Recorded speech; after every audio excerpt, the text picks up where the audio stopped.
Oui, je sais, toutes mes vidéos commencent de la même façon maintenant, mais il faut dire que, étant donné que la bagnole est en panne encore, enfin toujours, et que c'est pas tout de suite que ça va pouvoir se résoudre, bah forcément la montrer dans d'autres environnements c'est compliqué. Puis, bah oui, je sais, vous vouliez un épisode 3 maintenant, mais j'attends des trucs encore, des idées et des pièces. Donc en attendant, je vous propose autre chose. On va quand même suivre la tradition de débâchage de la bagnole, ou ce qui devient une tradition peu à peu. Et je vous propose qu'on s'intéresse non pas à cet exemplaire particulièrement moisi, et pas forcément représentatif de la 3200 GT, mais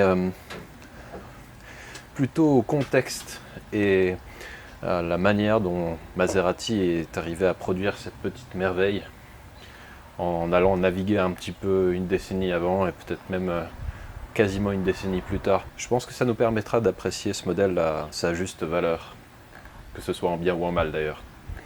Ça fait un bon bout de temps que j'envisageais de faire ce genre de vidéo, parce que finalement, voilà, je présente un exemplaire d'un modèle, et comme je disais juste avant, ça ne veut pas forcément dire que toutes sont comme celle-ci en termes de fiabilité.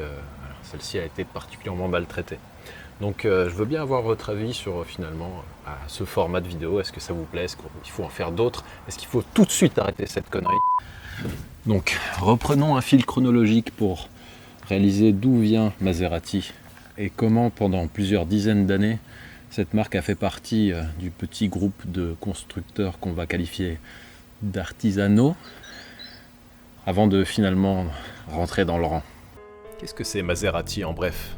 Voilà le résumé qu'en faisait Montezemolo au moment d'assurer la présidence de la marque. La Maserati è un nome, un marchio straordinario, di grande forza e di grande tradizione. Voyons voir d'où viennent ces fameuses traditions. Maserati est une entreprise familiale créée au début de la Première Guerre qui faisait du développement dans l'automobile et qui quelques années plus tard construit quelques voitures pour la compétition. Assez rapidement, ils arrivent à de bons résultats, mais du fait d'une mauvaise gestion, les frères Maserati revendent leur affaire à une autre famille, d'industriels cette fois. C'est après la Seconde Guerre mondiale que la marque construira sa réputation sportive et qui finalement, en 1956, assemble sa première voiture de série en stoppant peu après ses activités en compétition. Dès le départ, on est plus dans le domaine du grand tourisme que celui de la sportive pure et dure, mais les Maserati font rêver avec leur style affirmé et très italien. La Maserati è una grande gran turismo italiana di prestazioni sportive ma non estreme. Le cap sera conservé sous la direction de Citroën pour finalement prendre une direction très différente quand De Tomaso reprend la marque au bord de la faillite. On est au milieu des années 70 et le secteur automobile est un peu sous tension. Alors c'était quoi Maserati après sous la direction de Tomaso? Ça, c'est-à-dire des trucs très différents. On sort des galbes italiens pour se rapprocher d'autres choses. Bon évidemment les changements ne s'arrêtent pas au style. La mécanique est toute nouvelle. On sort des très grosses cylindrées, des V8, etc. pour entrer dans le monde du turbo. Et pas un seul, mais deux. À l'époque, la biturbo, c'était la première voiture de série avec deux turbos. Et ça a continué pendant un bon bout de temps. Et Maserati, avec leur biturbo, ils n'étaient pas là pour enfiler des perles. En témoigne par exemple ce compteur de Chamal et pas de Shimane. 300 km/h. Bon, en fait, ça fait 270 chronos, mais il fallait bien mettre les 300 ici. Voilà donc la fameuse Maserati Chamal. Niveau style, on a adjoint à l'équerre une bonne dose de testostérone, et ce que Giancarlo Perini tente de cacher ici, c'est la nouvelle paire qu'il trimballe. La nouvelle paire de cylindres. Parce qu'un V6 biturbo c'est bien, mais un V8 biturbo c'est encore mieux. Alors la plupart des gens ont retenu la fiabilité légendaire de ces Maserati, mais faites le calcul du rapport poids-puissance et vous verrez que ça faisait pas rire les mouettes. La grande berline du moment chez Maserati reçoit à son tour le V8, sans doute plus en adéquation avec le standing recherché par ses potentiels acheteurs, mais on garde bien le roturier V6 biturbo pour les marchés où les plus de 2 litres sont réservés aux tueurs d'ours polaires.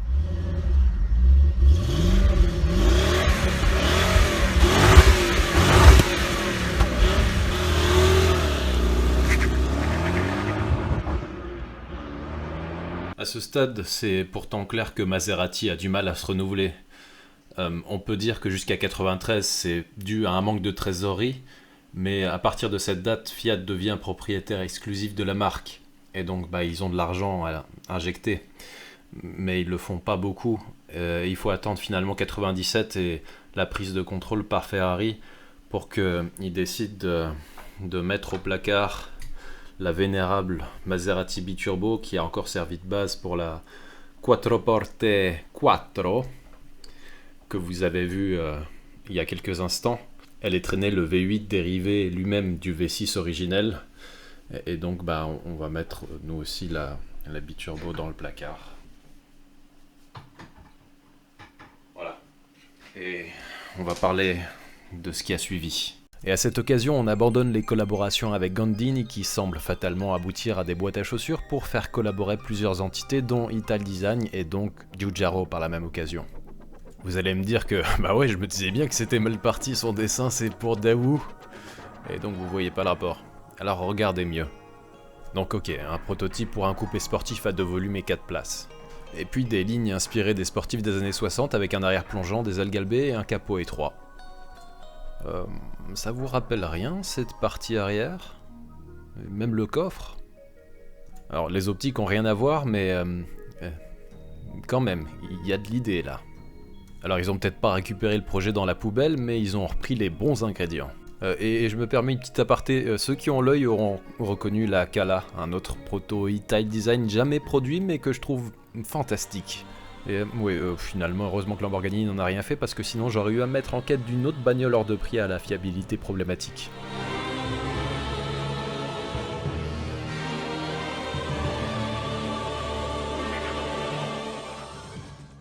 Les premiers dessins du projet étaient encore bien proches du proto Daewoo, je trouve, avec des traits à la Nissan 100 NX.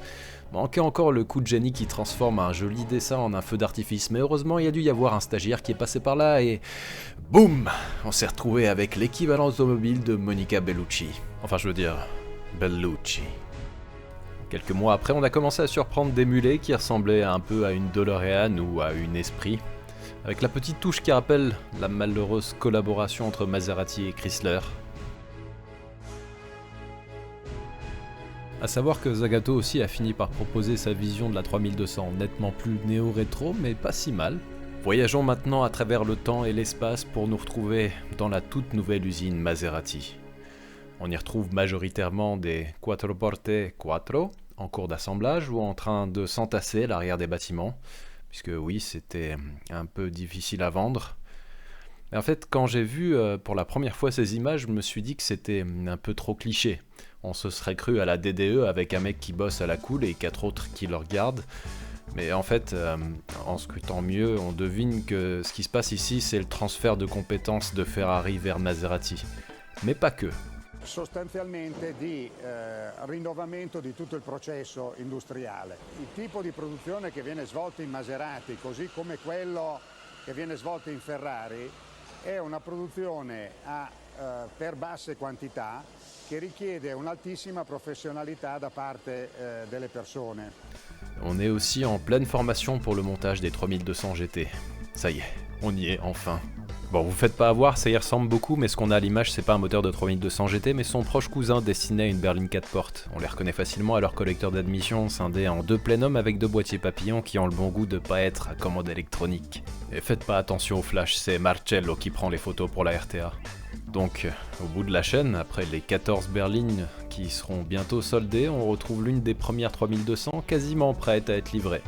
Une parmi les 4537 GT ou GTA, le A étant bien entendu l'attribut des modèles dotés d'une boîte automatique tout à fait classique dans la 3200. Donc là, les mecs assemblent le boîtier ABS et vont bientôt rigoler comme moi quand ils vont devoir installer la cache support qui permet aussi de fixer le vase de DA. Mais bon, à 3, ils devraient quand même s'en sortir. Elle était belle, hein, l'usine toute neuve, ça change des chaînes d'assemblage des vieilles biturbo. J'ai essayé de regarder avec attention s'ils auraient pas oublié une rondelle dans mon moteur, mais c'est assez difficile à voir, c'est pas de la HD. Hein. Ma che è piccolina, Matteo, la io non s'en fout, c'est pas una Ferrari, hein? Allez, andiamo, tu montes ça dans la moteur et basta. Ça m'a fait bizarre de voir ces belles pièces toutes neuves tellement bien bichromatées qu'elles sont toutes rouillées sur la mienne maintenant. Et voilà, prête à être maltraitée par les journalistes qui bavent de l'essayer, mais pas avant qu'elle ait été présentée au Mondial de l'Auto à Paris en 98. Je vous ai laissé l'extrait intégral que vous puissiez profiter des commentaires journalistiques. Pour retrouver le plaisir d'admirer un bolide d'exception, rien ne vaut un détour par chez Maserati. C'est le plus sûr moyen d'y découvrir l'impressionnant 3200 GT coupé. Les amateurs de voitures de prestige l'auront deviné, nous voilà au contact d'un modèle riche en émotions. Ce coupé sportif 2+2, dû au crayon magique de Giugiaro, signe le retour de la marque italienne au devant de la scène, un an après sa reprise en main par Ferrari. Digne successeur de la Ghibli, il vient se positionner au même niveau que la célèbre 456M. Si l'approche demeure identique en matière de luxe et de présentation, il se différencie de sa prestigieuse aînée par son moteur. En effet, la marque au trident a choisi un V8 biturbo placé à l'avant plutôt qu'un V12. La puissance est ainsi de 370 chevaux au lieu des 442 pour la Ferrari. Il n'empêche que l'armada de systèmes électroniques dont peut se prévaloir le 3200 GT lui assure un comportement routier certainement aussi irréprochable que celui du plus fougueux des chevaux cabrés de Maranello. On apprend donc que les systèmes électroniques de la 3200 GT lui permettent de super bien tenir la route. Cool. Pour le V8, mission accomplie pour Maserati, à les entendre, c'est une nouveauté. Et au fait, comment on vit la cohabitation entre Ferrari et Maserati ? Innanzitutto una differenza tra Ferrari e Maserati, nessun overlapping, la Ferrari ha certe caratteristiche, la Maserati ha altre caratteristiche, differenti, complementari tra di loro, ma differenti. La Ferrari vuol dire vetture estreme di prestazioni, super sportive, super aggressive e vetture quasi sempre di soli 2 posti, mai di 4 porte. Maserati è quindi una vettura di prezzo, di caratteristiche, come dicevo prima, diverse dalla Ferrari.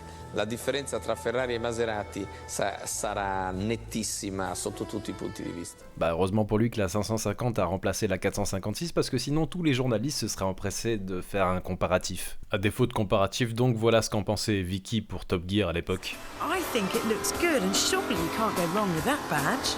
But despite its pedigree, it's not a worthy successor to the Maseratis of old. The steering is too light and too vague for you to really feel what's going on at the front end.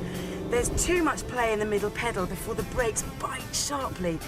And there's just not enough power to pull this car's weight, despite it having a bi-turbo 370 brake horsepower engine.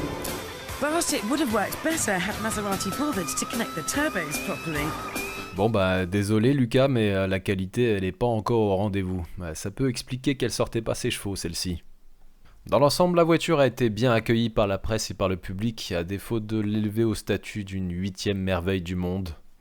On lui reprochait sa direction légèrement vague, son châssis moyennement incisif et le freinage à l'attaque un peu moyenne, il semblerait. Le V8 biturbo par contre a remporté les suffrages grâce à sa disponibilité, peut-être même un peu trop, l'accélérateur étant vraiment trop sensible. Despite its flaws, I liked this GT a lot. It's a vast improvement over recent Maseratis, and it's a car with a great deal of character. Elle est donc bien rentrée dans le club des coupés de prestige avec son lot de confrontations sur aérodrome.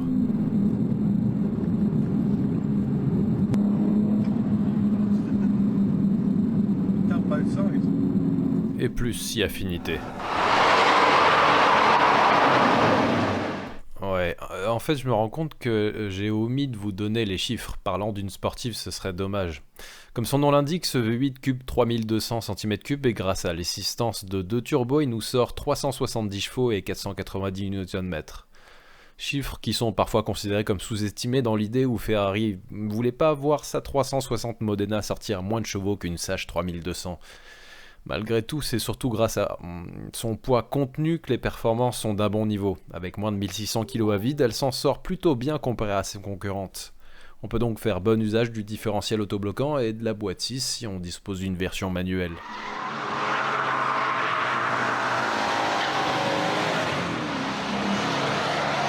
La 3200 n'est donc pas qu'une jolie voiture, et en plus de ça, elle a le bon goût de délivrer des vocalises agréables à l'oreille, même d'origine.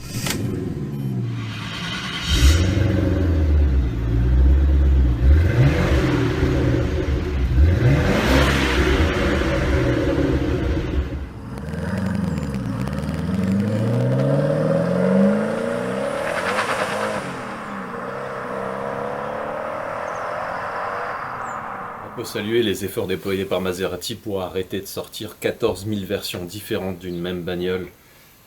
Je vous rappelle que sur l'ancienne biturbo, non je vous rappelle rien, en fait je sais même plus combien il y en a, tellement ils ont été prolifiques à ce niveau.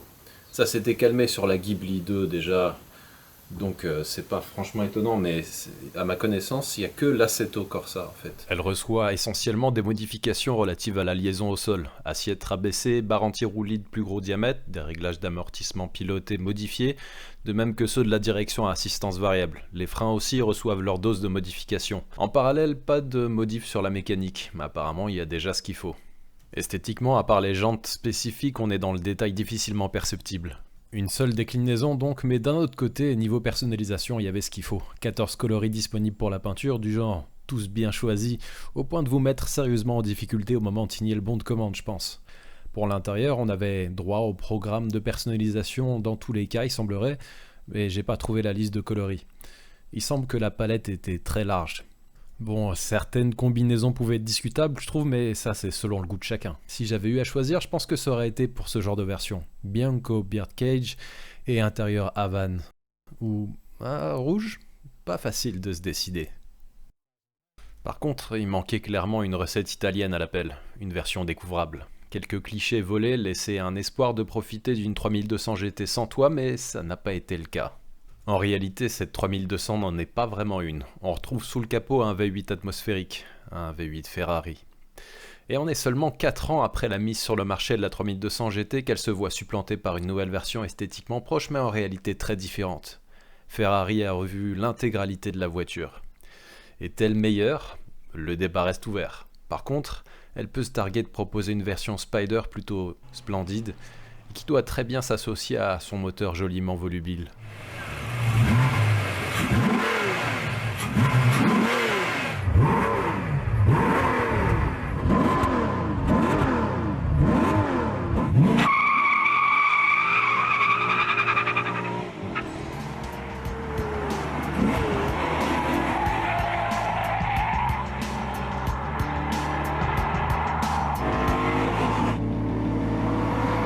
En 2004, Maserati présente l'évolution ultime du coupé, la Grand Sport. Cette déclinaison perdurera jusqu'en 2007, date à laquelle la saga ouverte par la 3200 GT prend fin. Alors quel bilan est-ce qu'on pourrait dresser de son règne ? On peut comparer les chiffres de vente par rapport à d'autres Maserati. Si on se base sur la métrique du nombre de ventes mensuelles moyenne, on obtient un résultat plutôt bon. La première biturbo s'est très bien vendue, mais avec un prix typique de 60 000 €, elle était nettement plus accessible que la 3002 à 115 000. La Ghibli est l'une des plus décevantes avec la déclinaison 4 portes. Le coupé était proposé dans les 80 000 et la berline à 100. Et puis la Chamale, elle est hors catégorie compte tenu de son prix stratosphérique. 160 000 €. Donc contrairement à la Maserati biturbo originelle et à ses déclinaisons, la 3200 n'a pas sauvé Maserati. Il faut dire qu'il n'y avait rien à sauver. Avec Fiat à la trésorerie, il n'y avait pas de problème à ce niveau. Par contre, elle a su redonner souffle et enthousiasme qui manquait cruellement à la marque depuis un certain temps. Si le modèle vous intéresse et que vous envisagez d'en acheter une, vous ne basez pas forcément sur l'exemplaire que je montre en vidéo, puisque c'est probablement l'un des pires qu'on puisse trouver, mais je peux quand même vous donner 2-3 points sensibles auxquels il faut prêter attention. Par exemple, prêtez attention à l'état du berceau avant. Celui-là, il est un peu extrême dans le genre, mais tous ceux que j'ai vus démonter, ou même en photo et à vendre, ils étaient quand même pas mal rouillés à cet endroit. Ailleurs sur le berceau, il n'y a pas de problème, il a l'air relativement bien protégé, mais ici c'est un nid à merde, à rouille et à flotte. Et l'autre point sensible relatif à cette pièce, c'est les fixations qu'on voit ici. J'ai vu un certain nombre d'exemplaires, pas que le mien, où les ancrages sur les longerons avec les prisonniers s'est arraché de la caisse. Mais ça, malheureusement, c'est difficile de le savoir sans le déposer. Alors, la problématique la plus grave liée à la Maserati 3200 GT, et a priori qui touche que les versions en boîte manuelle, c'est les cales de jeu latérales du vilebrequin qui peuvent être digérées par le moteur. Et on peut le remarquer notamment quand on a la poulie de vilebrequin, celle-ci, qui vient usiner le carter. Ça veut dire qu'il y a du mouvement longitudinal. Et en fait, c'est lié au système d'embrayage qui, a priori, met en contrainte ce vilebrequin contre les cales. Et donc, en tournant, il vient les usiner. On ne sait pas exactement quelle est la répartition du nombre de cas problématiques sur la totalité des véhicules vendus en boîte manuelle, mais malheureusement, c'est arrivé quelques fois. Et dans ce cas de figure, vous pouvez faire ça et partir. Parce que ces cales-là, elles sont presque introuvables et que on ne peut pas les remplacer facilement. Il faut déposer le moteur et presque intégralement mettre en pièces le bas moteur. C'est embêtant. Vous avez aussi le très connu papillon à commande électronique. Je crois que c'était une des premières dans l'automobile à l'époque. Il est pas fiable. Il y a des solutions heureusement, mais en fait elles vont quasiment toutes y passer. Donc si ça n'a pas été fait sur votre exemplaire, partez du principe qu'il va falloir s'en occuper. Elles l'ont pas toutes, mais les amortisseurs pilotés, le système appelé Skyhook sur la 3002, c'est pas fiable non plus. En plus de ne pas être forcément très intéressant à l'utilisation. Si la voiture que vous convoitez l'a pas, excellent, bonne nouvelle. Sinon, source de panne supplémentaire. Dommage. Bon, les plastiques intérieurs, on en a déjà parlé, mais c'est quand même un désastre. Bon, après, c'est le genre de truc dont on peut s'occuper, et voilà, c'est pas dramatique, ça n'empêche pas de rouler avec, mais c'est vrai que c'est quand même pénible. Sinon, pour le système électrique en général, on n'est plus dans la période biturbo, donc ça va pas trop mal. Je pense que c'est pas une voiture qui pose plus de problèmes que n'importe quelle caisse de la même époque. Sur ces bons conseils prodigués par quelqu'un qui n'applique aucun de ceux-là lorsqu'il achète une voiture, je vous dis à la prochaine avec celle-ci probablement, parce qu'on en a pour un bout de temps, en espérant que cette vidéo au format bizarre et nouveau pour moi vous ait plu. Vous me direz si ça reproduire pour d'autres modèles. On se revoit très bientôt. Ciao!